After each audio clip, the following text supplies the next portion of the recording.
YouTube. No, hi YouTube. How's everyone doing?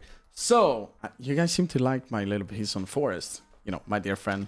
You know, the face over here, next to me here. I'm also gonna be talking about another former teammate of mine. He still plays for NFP, and he's the longest member of NFP so far right now. His name is REZ. REZ was a player that I actually had the chance to be playing with. He joined us in 2017. We won IM Oakland with him. We also won DreamHack Valencia, if I'm not completely wrong. Great player, and then he faded out a little bit. But I think that's also reasonable because we didn't perform as a team and we had a lot of issues through the years. So we're not going to be focusing heavily on that because nowadays NFP is actually a way more stronger team and REZ has been showing more and more promises, results personally and also with the team that's going on so far right now. So NFP haven't been showing, any winning things for quite a while, but recently they've just been winning Global Esports Tour Dubai 2022. A little bit debatable because, the teams were playing there. Everyone was attending it here, as you can see here.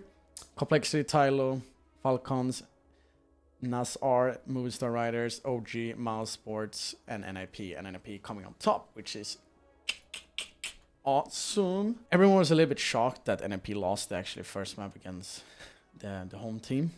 But they didn't really have any issues overall in the other two maps. A little bit hiccup there in the beginning. But then they also started T-side on Overpass, but 116-11. Once Mirage pretty easily coming in. But then also going up against Mouse Sports, which was actually going to the all three maps, which you can see over here. We're going to be taking a little bit more closer look on how REZ was performing against Mouse Sports on Inferno specifically. Which is amazing. Because he played the role perfectly.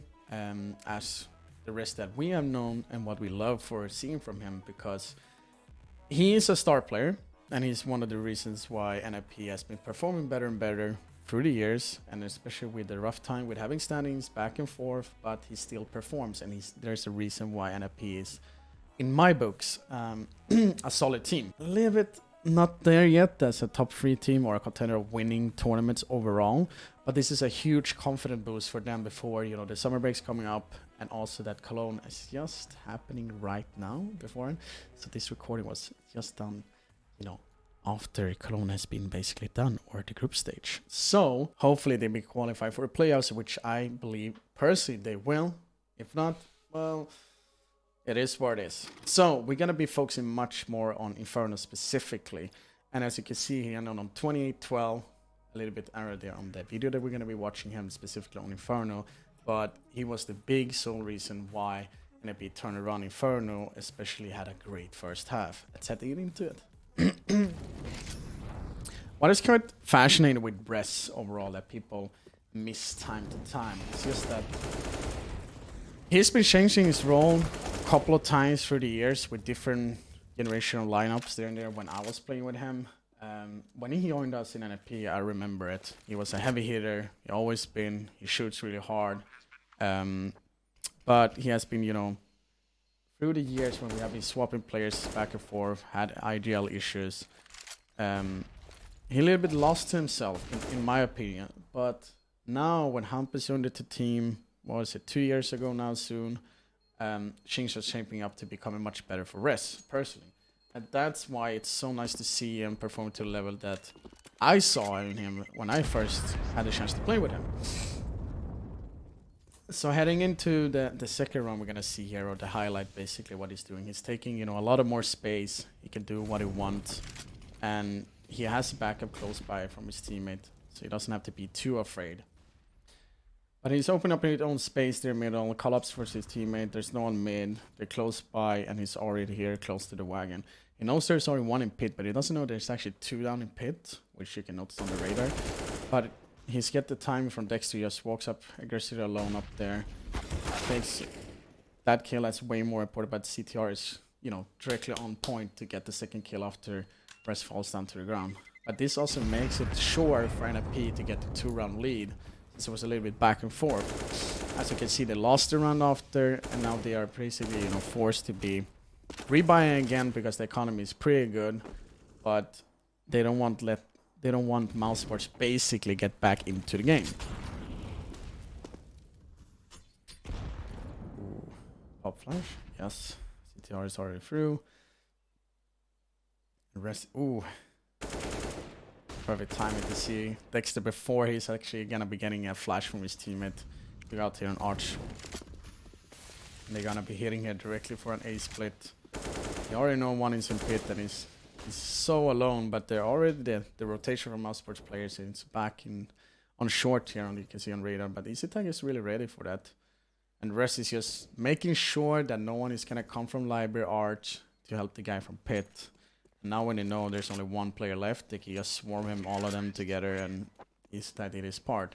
After REZ got the entry here, and as you can see, CTR is taking space and moving forward and going to side. REZ is really taking it easy, knowing there's one in pit, but just spraying out to make sure there's no one coming from library, arch side, and just doing what he's supposed to be doing.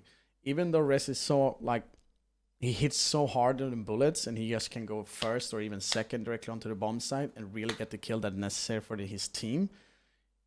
Now he doesn't need to, because they know there's one in pit, and they have no information about the other two players. He needs to take a breather and take a step back and really analyze what's going on in the round specifically.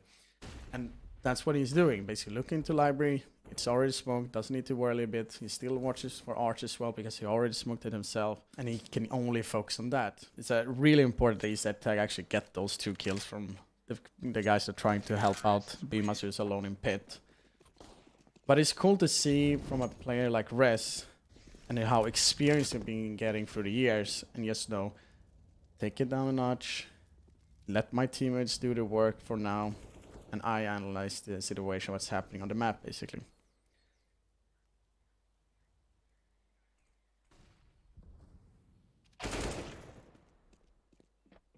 They know there's someone down mid here, but they have no idea exactly where he is. They have a feeling that he's around slope because they killed the bomb carrier, which REZ is ready for, and he punished Dexter for it. Dexter probably just seeing the bomb and calling out, you know, oh yeah, I have the bomb, and then REZ is just there to take the shots that's necessary for his team and for himself. Ends up in a 2v1 situation. Pretty hard situation to retake for the multiple player. Oh, they're really between her. And he has like no idea that REZ is actually here close in library. Great turnaround actually. Especially when Dexter went down in mid in the beginning to get the first kill there.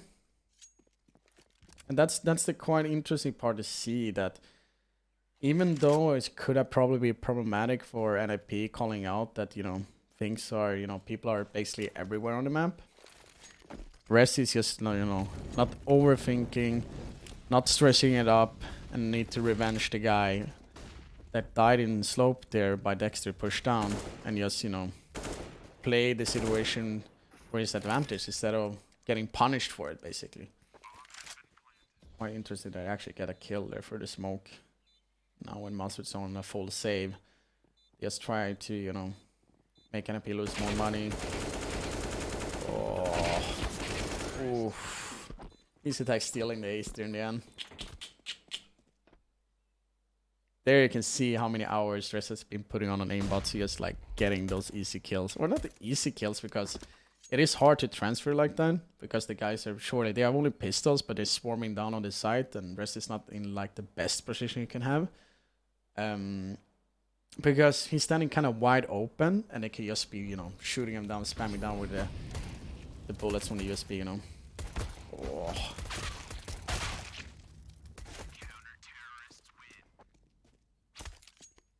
I felt like that could have been a movie clip, like a really nice movie clip. Like a highlight clip there, getting the 2 first with the USP there. Surely the Molotov didn't really help there, but REZ did his part, basically. It's farming those pistol kills, you know. And now it's like on, again, even though there was last time was the AK kills, now it's on, you know, the M4 silencer. Also, side notice, this is the pre-patched one, so they have 25 bullets on the M4 silencer, or the A1 silencer as you call it. Because you can't really see it, but I can show you a little bit fast here that it's 25 bullets on the silencer. So it's quite hard for any team in any of the tournaments during this little bit of time. where the silencer's buffed, and as CT having a gun that's silencer and you can spray quite a lot of bullets. It's not like A4 that shoots faster, but it has like really good damage. You know you will get at least 2 kills before falling down with that slow fire rate. I think that's a word you call for it. Great uses of utility from rest of the beginning to fall off there. Also revenging easy tag there. Smart play of Rez after getting Molotov off there. And since they're all already be focusing on being 4 on A and leaving 1 on B, and Rez is already clearing mid here after getting a vibe because the time is running out, he can basically do whatever he wants. And also gets the time on towards here. Who has the bomb too far away to even get close to the bomb side, and Bima's trying to clutch at a 1v3 with no time left. Already a struggle there. Good information play from Rez, even though taking quite a lot of damage. It's only 14 though. I thought it would actually be worse. I'm seeing there was 1 in pit at least. Probably is more. You always should expect more than 1. But I see that it is going to be like some sort of a standard default. Seeing 1 guy probably jumping up to banana fast and getting made down their street. Now there wasn't anyone really close from Mouse Sports Player or Mouse. Yeah, they actually renamed themselves to Mouse. Forgot about that. I'm a boomer, remember.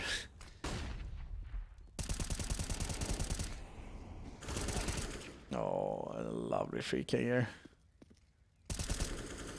I wonder if GeTRiGhT was doing a lot of tension there, so Rez actually could get these 3 kills, or like the 2 first kills was for free.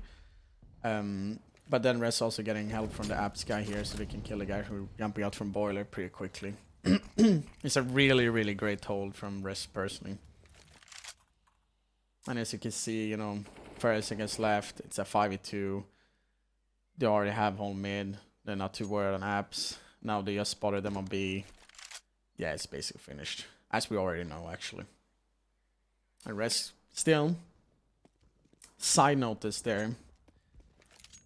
Side notice from there is that even though that the time is like pretty like been running out, Rez is taking his time. Even though he's standing in smoke, and if he gets punished from that, his teammate can still have enough time to be shooting them crossing if they're jumping on through on site from short, for example, from library and small pit, etc.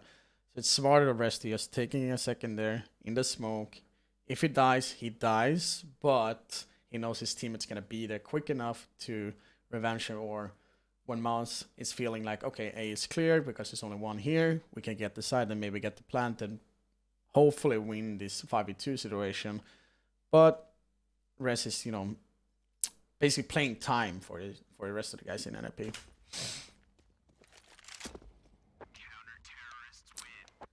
And there we have it. This is one of the sole reasons why NIP was playing so well during the Dubai tournament. Rez was one of the big factors, and in my book still is the best player in NIP. Even though they just added Brolan, or not too long ago Brolan was added into the team, and Brolan is also like a huge factor of why NIP is performing so well now after they added him in. But I'm expecting more into the future for this lineup of NIP, even though that everyone no idea what's happening really with Device over there. The team is looking solid, in my opinion, and I'm expecting more and more from them in the future, and especially with having Rez as the form figure, as the superstar of the team, basically, or the super player. Or the star player is probably the better word. I'm using a little bit different words there and there. It's going to be interesting to see what's going to be ending the year for NIP and how Rez is going to develop into this lineup, since they'll be having standings time to time, and seeing if this is going to be the 5-man core for the rest of the year and how they're going to be performing so far. And I'm hoping that NIP is going to use Rez's fullest potential for the rest of the year and do what is necessary to make him shine even a little bit extra with Brolan, but getting them the titles they actually deserve. That was for me. Probably nothing really special with that, but still, catch you next time when we see another cool one from former ex-teammate of mine, or other cool content. Take it easy. Peace.